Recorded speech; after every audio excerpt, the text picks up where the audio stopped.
इस वीडियो में हम करने वाले हैं क्लास 10th के मैथ का chapter 13 exercise 13.4 question number 4। Question number 4 है a container open from the top and made up of metal sheet. एक कंटेनर है जो ऊपर से खुला हुआ है, open at the top and made up of metal sheet, और ये किससे बना हुआ है? मेटल शीट से बना हुआ है। ये container is in the form of a frustum of a cone. ये किसकी शेप में है? एक फ्रस्टम की शेप में है। ठीक है, यानी कि फ्रस्टम का मतलब होता है कि एक सर्कल छोटा और एक सर्कल जो है बड़ा, उस भी किसी भी चीज का, जैसे कि बाल्टी आप ले सकते हो। Of height 16 centimetre with radius of its lower and upper ends as 8 centimetre and 20 centimetre. तो उसमें हमें हाइट दे रखी है 16 सेंटीमीटर। ठीक है, इसकी हाइट क्या है? 16 सेंटीमीटर है। With radius of its lower part and upper part. अच्छा, लोअर पार्ट की 8 सेंटीमीटर है, यानी कि इसकी रेडियस 8 सेंटीमीटर है।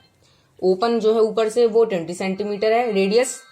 Find the cost of milk which can completely fill the container at the rate of ₹20 per litre.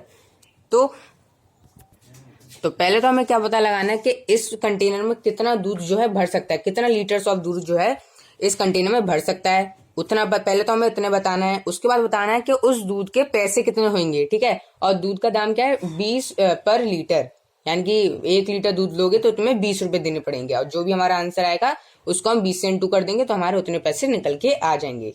Also find the cost of metal sheet use to make the container. और भी यही find करना है कि आपको ये भी बताना है कि metal sheet, cost of metal sheet बतानी है जो इस कंटेनर को यूज करने में लगी है। If it cost ₹8 per 100 centimetre square, और उसकी भी हमें दे रखा है कि मेटल शीट अगर 100 सेंटीमीटर स्क्वायर की है तो उसके 8 रुपए लग रहे हैं। ठीक है, तो हमें पहले पता लगाएंगे कि कितनी मेटल शीट टोटल लग रही है इसमें, तो उसके बाद उसको भी हम 8 से इंटू करेंगे। ठीक है, तो इस क्वेश्चन को हमें करना कैसे है पहले अब वो देख लेते हैं। पहले जो हमें गिवन है वो सब हम लिख लेते हैं पहले इस डायग्राम में। तो हमें पहले क्या गिवन है कि रेडियस है, ऊपर से ही ओपन है, तो 20 सेंटीमीटर क्या है इसकी रेडियस है। 20 सेंटीमीटर रेडियस है इसकी, और नीचे 8 सेंटीमीटर रेडियस है, और यहाँ पर इसकी हाइट है, यहाँ से लेकर यहाँ तक इसकी हाइट क्या है? 16 सेंटीमीटर। ठीक है, ये मैंने अभी जो गिवन है वो मैंने लिख दिया। ठीक है, अब ये जो 20 है इसको मैं मान लेता हूँ बिग आर। ठीक है, इस स्मॉल, ये जो 8 रेडियस है उसको मैं मान लेता हूँ स्मॉल आर।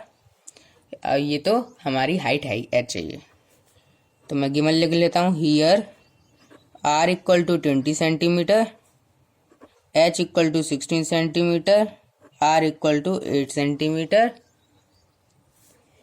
तो हम पहले क्या निकालेंगे? पहले हम निकालेंगे कि इसमें कितना दूध जो है फिल हो सकता है, कितना लीटर्स ऑफ दूध इसमें आ सकता है। तो हम यानी कि हम क्या निकालने वाले हैं? Capacity of the container. तो अब हाली सी बात है कि कैसे हम निकालेंगे कैपेसिटी ऑफ ए कंटेनर? कैसे निकालेंगे कि वो कितना दूध इसमें भर सकता है? इसके वॉल्यूम जितना होगा उतना ही तो भर सकता है, और ये क्या है? एक फ्रस्टम ऑफ कोन है, यानी कि फ्रस्टम है, तो हमें क्या बस सिंपली फ्रस्टम का फॉर्मूला लगाना है। तो volume of the frustum, volume of frustum लगाएंगे 1/3 पाई आर एच, आर नहीं लगेगा, आर तो वहां आगे लग गया। ठीक है, पाई एच ब्रैकेट में बिग आर का स्क्वायर प्लस स्मॉल आर का स्क्वायर प्लस आर का इंटू, ये होगा इसका फॉर्मूला। ठीक है, अब इसमें बस पुट कर देंगे तो हमें पता चल जाएगा कि कितना लीटर्स ऑफ दूध इसमें आ सकता है। 1/3 इंटू 3.14 लेना है, हमें वहां पे बता रखा है कि पाई की वैल्यू तुम्हें 3.14 लेनी है, इंटू हाइट है 16, बिग आर है 20 का स्क्वायर होगा, प्लस ये है 8 का स्क्वायर करेंगे इसमें, आर इंटू आर है तो यानी कि 20 इंटू 8। सॉल्व करते हैं अब इसको, हम इन तीनों को मल्टीप्लाई कर लेते हैं। ठीक है, तो 1.14 इंटू 16 हो जाएगा ये 50.24/3। ठीक है, अपॉन 3 ये रहा, और ब्रैकेट में 20 का स्क्वायर होता है 400, 8 का स्क्वायर होता है 64, और 8 × 8 16 160 सेंटीमीटर क्यूब। क्यूब में आएगा, वॉल्यूम में निकालना है हम, क्योंकि 50.24 अपॉन 3, तीनों को प्लस करते हैं, आ जाएगा 624 सेंटीमीटर क्यूब। 3 से कैंसिल करते हैं, 3 1 जा 3, 3 2 जा 6 और 3 यूज हो गया, 3 8 जा 24 इंटू होगा 50.24 into 208 centimetre cube equal to, into करते हैं, हमारा आंसर आ जाएगा 10449.92 अपॉन 1000 लीटर्स। अब बोलोगे आप ये कैसे हो गया, है ना, क्योंकि इंटू करने पे ये तो आएगा ही नहीं, क्योंकि देख सकते हो मैंने सेंटीमीटर से लीटर्स में कन्वर्ट करा है। अगर आप इसको इंटू करोगे तो कुछ इस तरह आंसर आएगा इसका 10449.92। ठीक है, ये आंसर आएगा इसका, और सेंटीमीटर क्यूब में आएगा इसका आंसर, और उसको हमने सेंटीमीटर क्यूब से हमें लीटर में कन्वर्ट करना है, तो हमने अपॉन में 1000 कर दिया है बस। ठीक है, वो ये ऊपर वाला है, लेकिन लीटर में कन्वर्ट करने के लिए हमने 1000 से डिवाइड कर दिया है। ठीक है, तो ये आगे हमारा इतना लीटर्स ऑफ दूध जो है आएगा उस कंटेनर में। अब हमें क्या लगाना था, कॉस्ट बतानी थी। फिर कॉस्ट कितना है, एट द रेट 20 रुपीज ले रहा है, यानी कि पर लीटर के 20 रुपए ले रहा है, तो इतने सारे लीटर के कितने लेगा, तो हम निकालते हैं cost of milk at the rate ₹20 per litre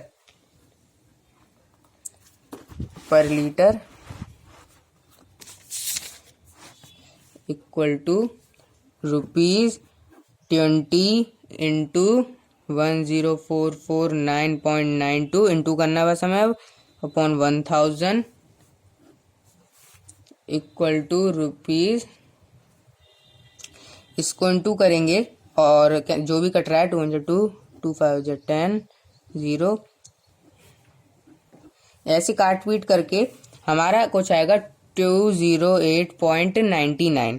ठीक है, 208.99 को हम अप्रोक्सीमेटली 209 रुपीज लिखेंगे। ठीक है, अप्रोक्स। ठीक है, अब हमें क्या करना है, अब हमें क्या फाइंड करना था, इस कंटेनर को बनाने के लिए कितनी मेटल शीट लगी। ठीक है, मेटल शीट कितनी लगी वो पता लगाना था अब हमें। तो अब हमें जो वो फाइंड करना है, अगर हमें कि कितने वो मेटल शीट लगेगी उस कंटेनर को बनाने के लिए, तो हम इसका क्या करेंगे, कंटेनर का ये वाला पार्ट जो है हम ये ले लेंगे। ठीक है, ये वाला पार्ट हम लेते हैं। तो ये पार्ट किसकी कैसी शेप में देख सकते हो, यहाँ पर बिल्कुल स्ट्रेट है, यहाँ से हमने बिल्कुल बनाया ऐसे स्ट्रेट। ये यहाँ पर फिर देख सकते हो ये लाइन बिल्कुल स्ट्रेट है, ये बीच वाली, तो ये मैंने फिर से स्ट्रेट बना दिया। फिर यहाँ पर देख सकते हो ये भी बिल्कुल स्ट्रेट है, ये भी बिल्कुल स्ट्रेट बना दिया मैंने, लेकिन ये देख सकते हो ये बड़ी है ये छोटी है। ठीक है, इसलिए मैंने ये छोटी बनाई है, इसको मैं थोड़ी सी और बड़ी कर देता हूँ। ठीक है, अब हमें क्या देख सकते हैं यहाँ पर, अब यहाँ पर ऐसी टेढ़ी लाइन जा रही है। ठीक है, यानी कि ये ऐसी टेढ़ी लाइन जा रही है। ठीक है, टेढ़ी लाइन गई, बस यही बनेगा हमारा ये डायग्राम आगेगा। ये हाइट कितनी है, ये हाइट कितनी दे रखी है, 16 सेंटीमीटर दे रखी थी हमें ये हाइट, है ना। यहाँ पर भी आप देख सकते हो, यहाँ पर 16 सेंटीमीटर दे रखी थी हमें हाइट, तो ये होगी हमारी 16 सेंटीमीटर। ये कितना होगा, ये होगा 20 सेंटीमीटर। क्यों होगा 20 सेंटीमीटर, यहाँ पर देख सकते हो, यहाँ पर रेडियस कितना दे, ये रेडियस कितना दे रखा था, ये कुछ ऐसे बनेगा, है ना, ऐसे कर कर देखो, तब ये तो इतना रेडियस है, इतना 8 सेंटीमीटर, यहाँ का भी इतना 20 सेंटीमीटर रेडियस है, तो हमने आधा ही तो पार्ट लिया, इतना ही तो यहाँ तक तो ही पार्ट लिया हमने, तो ये 20 सेंटीमीटर हुआ। नीचे वाला 8 सेंटीमीटर हुआ। सेलेंट हाइट कितनी हुई, सेलेंट हाइट ये हमें क्या करनी है, पता लगानी है। ये सेलेंट हाइट होगी, क्यों होगी सेलेंट हाइट, बोलोगे कोन की होती है, देख सकते हो ये कोन ही तो बनना है एक, है ना, एक कोन बनना है, ये न्यूक्लियर डॉट यहाँ से ऐसे कोन तो ही बन रहा है, और यहाँ पर मैं डॉटेड लाइन बना देता हूँ, ये भी 16 सेंटीमीटर होगी। ठीक है, ये इसके आमने सामने पैरेलल सी है ना, तो ये 16 सेंटीमीटर होगी। हमें क्या फाइंड करना है, ये तो कोन बन रहा है एक, हमें ये सेलेंट हाइट फाइंड करनी है, एल फाइंड करना है अभी तो उसका। ठीक है, तो ये सब चीजें हमें क्या है, ये सब चीजें हमें गिवन है। तो अब हम क्या करेंगे, सेलेंट हाइट निकालते हैं, L equal to √h² plus r²। अब देख सकते हो यहाँ पर हमें ये कोण जो दे रखा है, बस हमें इतने इतने इतने पार्ट पे ध्यान देना है, ठीक है, इस बीच वाले पार्ट पे ध्यान नहीं देना है। तो लेकिन आप बोलोगे कि यहाँ पर ये जो ये है रेडियस है, ये है ना, ये पूरी रेडियस 20 सेंटीमीटर है, लेकिन हमने बस ये कोण लिया, तो हमें बस ये तो ही पता होनी चाहिए रेडियस उसकी, है ना। तो ये कैसे फाइंड होगी? अब देख सकते हो यहाँ पर 20 सेंटीमीटर इस पूरे की हाइट है और इतने पार्ट की हाइट है 8 सेंटीमीटर, है ना। देख सकते हो ये इतना पार्ट है, इतने पार्ट की हाइट है, यानी कि यहाँ तक ये 8 सेंटीमीटर है। इसके बाद ये जो है आगे 12 प्लस है, तब ये 20 बना है ना। तो हम क्या करेंगे, इतने पार्ट में से अगर हमें इतना पार्ट माइनस कर दें तो हमें ये मिल जाएगा, आर मिल जाएगा यहाँ का, इस वाले कोण का आर मिल जाएगा हमें, है ना। तो हम क्या करेंगे, 20 में से 8 माइनस कर देंगे, ठीक है। 20 माइनस 8 इक्वल टू 12, यानी कि ये जो आर है ये हो गया 12, ठीक है। इतना पार्ट जो हमें निकालना था ये आ गया अब हमारा 12। तो यानी कि हमारा अब ये वो जो कोण था, ये जो कोण है इसका हमें रेडियस मिल गया। हाइट 16 है, लेंथ पता लगानी है, ठीक है। बन गया अब हमारा फॉर्मूला। हाइट होगी 16 का स्क्वायर, रेडियस होगा यहाँ पर ये 12 जो अभी हमने निकाला है 12 का square equal to under root 16 का स्क्वायर होता है 256 प्लस 12 का स्क्वायर होता है 144, दोनों को प्लस करेंगे तो आ जाएगा 400 को अंडर रूट से बाहर निकालते हैं। 400 का अगर आप एलसीएम लेके भी देख सकते हो यहाँ पर 2 2 जा 4 0 0 2 1 जा 2 0 0 2 5 जा 10 2 2 जा 4 2 5 जा 10 5 5 जा 25 और 5 1 जा 5। पेयर बन गया 1 2 3, ये 2 2 के 2 बार पेयर बन गए तो 2 इंटू 2 इंटू 5 2 2 जा 4 4 5 जा 20 सेंटीमीटर आ गया लेंथ हमारी, यानी कि सेलेंट हाइट आ गई हमारी 20 सेंटीमीटर। ये हो गई हमारी सेलेंट हाइट।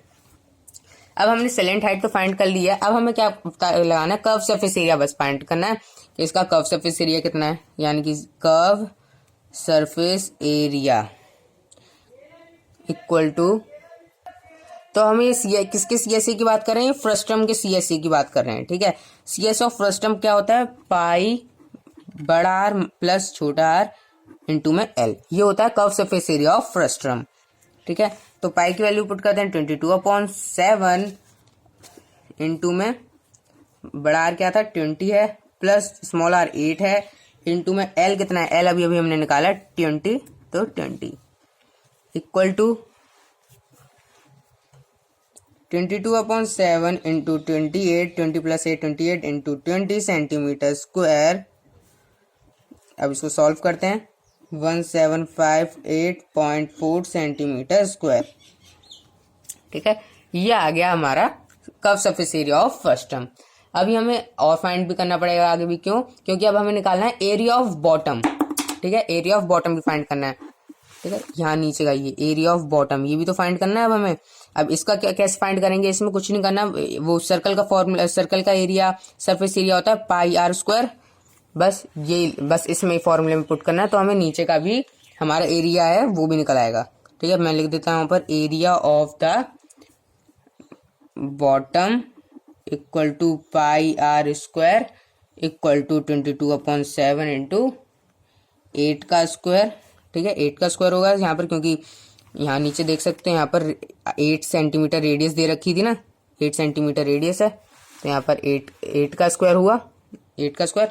इसको सॉल्व करेंगे तो हमारा आंसर आ जाएगा, यहीं पर लिख देता हूँ 200.96 सेंटीमीटर स्क्वायर, ठीक है। अब हमें क्या करना था, पहले तो हमें देख लेते हैं, दोबारा याद दिला दूं, तो हमें फाइंड करना था मेटल शीट, है ना, सरफेस के कितनी मेटल शीट जो है इसमें लगेगी, ठीक है। तो हमने ये तब से हमने ये निकाल रहे हैं कि टोटल मेटल शीट रिक्वायर्ड के लिए हम ये सब निकाल रहे हैं, ठीक है। ये हमने कर्व सरफेस एरिया और एरिया ऑफ बॉटम हम उसी के लिए निकाल रहे हैं, मेटल शीट कितनी लगेगी इस पे, ठीक है। तो कितनी लगेगी, हम इसको और इसको प्लस कर देंगे तो उतनी total area of metal sheet जो है उस कंटेनर के लिए लगेगी, ठीक है। तो यहां पर मैं लिख देता हूं total area of metal required equal to 1758.4 centimetre square plus 200.96 centimetre square, दोनों को प्लस करेंगे 1959.36 सेंटीमीटर स्क्वायर ठीक है। इन दोनों को मैंने प्लस करा तो इसका टोटल एरिया और निकल आया कि मेटल कितना यूज होगा उसमें, तो इतना सेंटीमीटर मेटल जो है यूज होगा। आगे और हमें दे रखा था कि ₹8 पर 100 सेंटीमीटर स्क्वायर के पैसे लग रहे हैं, ठीक है। तो इतना हमारा सेंटीमीटर स्क्वायर आया है, तो उसके बाद हमें 8 से क्या है इनटू करना पड़ेगा। ₹8 पर 100 सेंटीमीटर स्क्वायर, पर 100 सेंटीमीटर स्क्वायर का आपको अभी मैं आगे मतलब समझाता हूँ, ठीक है। तो पहले मैं लिख देता हूँ यहाँ पर कॉस्ट ऑफ मेटल शीट, यहाँ पे लिखना है use to manufacture the container at the rate ₹8 per 100 centimetre square, ठीक है। मैं यहाँ पे लिखता हूँ eight the rate ₹8 per 100 centimetre square. तो यहाँ पर इसका मतलब क्या हुआ, 100 सेंटीमीटर के ₹8 लग रहे हैं, ठीक है। और हमारे पास इतना सेंटीमीटर आया, तो हमें क्या करना है, ऐसा नहीं आप 8 से इंटू कर दो उसको, नहीं, हमें 8/100 करना पड़ेगा। अगर यहाँ पर बस 1 सेंटीमीटर स्क्वायर दिया होता तो हम बस 8 से इंटू कर देते इसको डायरेक्ट, लेकिन हमें यहाँ पर 100 सेंटीमीटर स्क्वायर दे रखा है, इसलिए हमें जब भी अगर आपको यहाँ पर 100 दे रखा हो, 1000 दे रखा हो, तो आपको पहले से डिवाइड करना पड़ेगा उसको, ठीक है। इतना रुपीज में आएगा इंटू इसको लिखेंगे 195936। अभी आ जाएगा कॉस्ट, कितना कॉस्ट लगेगा इसका आंसर आएगा ₹156.75। इसका मैंने आंसर लिख रखा है यहाँ पर। तो so thank you for watching this video. ये हमारा आंसर पूरा जो है कंप्लीट हो गया। तो हमारे साथ यहीं पर ये निकल आया कि कंटेनर की कैपेसिटी कितनी थी, इतना लीटर्स ऑफ कैपेसिटी थी, और एट द रेट ₹20 के हिसाब से इतने पैसे बने उसके बाद हमें निकालना था कि सेलेंट, पहले तो हमने लेंथ निकाल, सेलेंट हाइट निकाली, हमने कर्व सरफेस एरिया निकाला, उसकी कर्व सरफेस एरिया फ्रस्टम का, उसका एरिया ऑफ बॉटम निकाला हमने पाई r इस सर्कल का होता है फॉर्मूला, एरिया होता है, सरफेस एरिया होता है πr²। उसका दोनों को प्लस कर दिया तो total surface area, total area of metal required जितना था वो निकल आया। दोनों को प्लस करने से ये क्या है, एरिया वो curve surface area of frustum plus वो नीचे का बॉटम पार्ट का πr², दोनों को प्लस करा तो ये आया। उसके बाद हमें रुपीज निकालने थे कि कितने 100 सेंटीमीटर स्क्वायर के हिसाब से ₹8 ले रहा है, तो कितना आंसर आएगा, हमने इनटू करा तो इतना आंसर आया। So thank you for watching this video.